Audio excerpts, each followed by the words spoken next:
Hello guys, welcome back to my YouTube channel. Please subscribe the channel and press the bell icon for latest video updates. Welcome to HSC Learning Point. दोस्तों आज हम चर्चा करने वाले हैं retractable fall block arrester के ऊपर कि रिट्रैक्टेबल फॉल ब्लॉक अरेस्टर क्या है तथा where is using retractable fall block arrester, इसका उपयोग कहाँ किया जाता है। Part of retractable fall block arrester कि रिट्रैक्टेबल फॉल ब्लॉक अरेस्टर के कितने पार्ट्स होते हैं और specifications of retractable fall block arrester के ऊपर कि इसकी क्या क्या विशेषताएं हैं और how to inspect of retractable fall block arrester, यानी कि इसका इंस्पेक्शन कैसे किया जाता है। आज हम इन 5 पॉइंट के ऊपर बात करेंगे कि रिट्रैक्टेबल फॉल ब्लॉक अरेस्टर क्या है, इसका उपयोग कहाँ किया जाता है, इसके कितने पार्ट्स होते हैं, इसकी क्या क्या विशेषताएँ हैं और इसका इंस्पेक्शन कैसे किया जाता है। तो आइए हम जानते हैं कि रिट्रैक्टेबल फॉल ब्लॉक अरेस्टर क्या है। देखिए, retractable fall block arrester is a vertical lifeline. It is a mechanical self full arrested equipment. During the falling from the height, his internal braking system of the block function to dissipate the energy of the fall over the short distance. Thus the limit of force applied the user's body. मतलब कि retractable fall block arrester एक प्रकार की vertical lifeline है और यह एक mechanical self full arrested equipment है। जब हम इसका उपयोग करते हैं और किसी हाइट पे काम करते हैं तो वहाँ से जब हम गिरते हैं, फॉलिंग होते हैं, तो इसका जो इंटरनल ब्रेकिंग सिस्टम है वो उसके फंक्शंस को ब्लॉक करके आदमी को वहीं पे लटका देता है, यानी हैंगिंग कर देता है।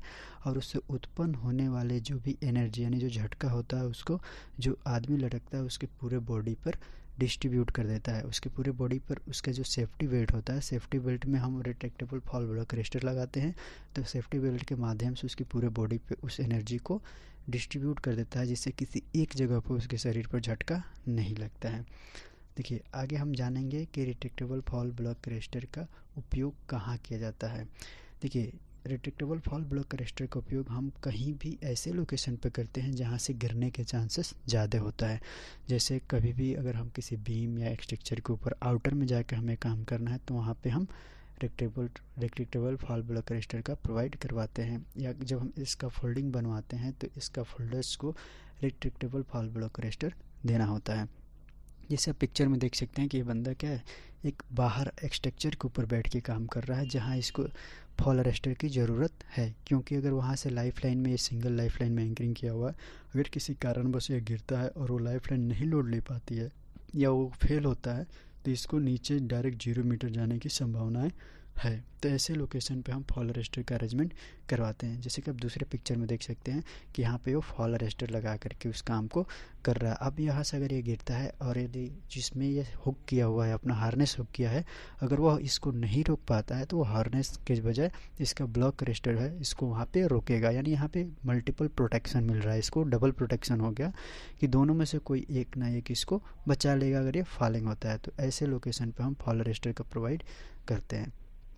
अब जानते हैं कि इसके कितने पार्ट्स होते हैं। देखिए, रिट्रैक्टेबल फॉल ब्लॉक अरेस्टर में सबसे पहला पार्ट होता है इसका एंकरिंग हैंडल, यानी इसके सबसे ऊपर में एक हैंडल होता है जो 360 डिग्री पे घूमता है, जिसके अंदर हम कोई भी आपका जो सीलिंग है, वायर सीलिंग या जो लाइफ लाइन के लिए हम वायर यूज करते हैं उसको हम इसमें डाल करके और इसको किसी मजबूत आपका चैनल या बीम से अटैच करते हैं। उसके बाद हम इसको अपने सेफ्टी बेल्ट में हुक करके हम किसी भी साइड के जा कर के काम कर सकते हैं। तो यानी इसका जो सबसे पहला पार्ट होता है वो होता है 360 डिग्री स्विमेबल एंकरिंग हैंडल।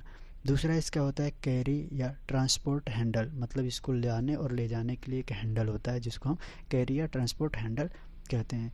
तीसरा इसका आएगा प्लास्टिक केज, यानी जिसका कवर होता है, कवर जिससे यह ढका रहता है, ऊपर का जो कवर होता है उसको हम प्लास्टिक केज बोलते हैं। इसके बाद आएगा बॉडी कवर फास्टिंग स्क्रू, यानी इसके जो कवर को जिससे टाइट किया जाता है उसके जो स्क्रू होते हैं उसके स्क्रू होगा। उसके बाद इसमें स्प्रिंग आता है, snack hook and body balancing spring बोला जाता है इसको। यह क्या करता है कि जब हम इसके वायर को खींचते हैं और अचानक अगर इसको आप छोड़ोगे तो बहुत तेज़ी से ये केज के अंदर जाता है, तो उस दौरान इसके हुक से डायरेक्ट केज पर लगेगा तो केज को डैमेज होने के चांसेस होता है। तो डायरेक्ट ना लगे और लगने वाले एनर्जी जो जनरेट होता है उसको डिस्ट्रीब्यूट करने के लिए उसके बीच में एक snap hook and body balancing spring दिया रहता है ताकि उसका बॉडी का जो कवर है वो डैमेज ना हो। इसके बाद इसमें 4 mm का गैल्वेनाइज स्टील यानी GS का वायर होता है और एक इसमें स्नैप हुक होता है जिसको हम अपने सेफ्टी हार्नेस के डी में, जो अपने पीठ के पीछे जो डी होता है उस डी में इसको हुक करते हैं और हुक करके काम करते हैं। अब देखिए इसके स्पेसिफिकेशंस क्या क्या हैं, इसकी विशेषताएं क्या हैं, ये हम जानेंगे। देखिए सबसे पहले जो ब्लॉक अरेस्टर का विशेषता है वो है कि इसकी ब्रेकिंग स्ट्रेंथ जो है वो आपका 15 किलो न्यूटन है। इसकी ब्रेकिंग फोर्स है वो लेस देन 6 किलो न्यूटन है और फॉल अरेस्ट डिस्टेंस जो है 1.5 मीटर होता है और ये मैक्सिमम है, यानी अगर आप कहीं से गिरते हैं किसी हाइट से तो मैक्सिमम आपको 1.5 मीटर नीचे जाते जाते आपको ब्लॉक कर लेगा। इसकी जो टेम्परेचर रेंज है वो -30 डिग्री सेल्सियस से लेके +50 डिग्री सेल्सियस तक आप इस ब्लॉक अरेस्टर का उपयोग कर सकते हैं और ये ईजिली काम करेगा। इस टेम्परेचर में इसको कोई प्रॉब्लम नहीं होगा। दूसरा इसका विशेषता है जो इसकी लाइन यार्ड यानी इसकी जो सीलिंग्स है उसके बारे में। तो ये जो सीलिंग है ये GS का होता है ना, गैल्वेनाइज्ड स्टील का।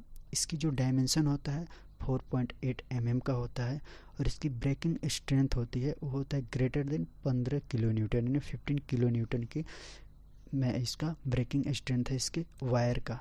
और मैक्सिमम लोड कैपेसिटी जो है वो 140 kg है, 140 kg, यानी कोई बंदा है जो 140 kg का है तो भी इसको यूज कर सकता है। लेकिन हम लोग क्या करते हैं 100 kg तक का बंदा या 60 kg तक के बंदे को ही अलाउ किया जाता है।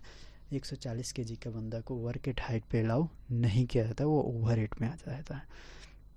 इसकी जो टेस्ट कंप्लायंस स्टैटिक स्ट्रेंथ है उसको अगर हम देखें तो इसकी टेस्टिंग में किया क्या गया है, when a subject to fall with reed mass of 140 kg the braking force is less than 6 kilo newton and the arrest distance is less than 1.5 metre. मतलब इसकी टेस्टिंग करते समय 140 kg के भार को गिराया गया है इसमें बांध के, जो 6 किलो न्यूटन का फोर्स जनरेट किया है और वह 1.5 मीटर पर जाते जाते उसको ब्लॉक करके रोक दिया है।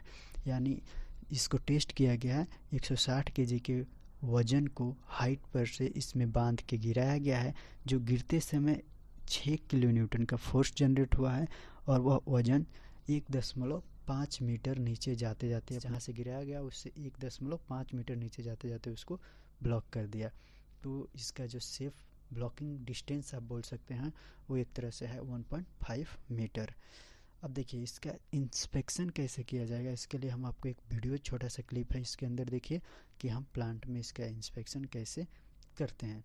जैसे इसमें आप देख सकते हैं सबसे पहले इसका जो हैंडल है उसको, हैंडल के जो लॉकिंग सिस्टम होता है उसको हम चेक करेंगे, स्विमेबल हैंडल चेक करेंगे।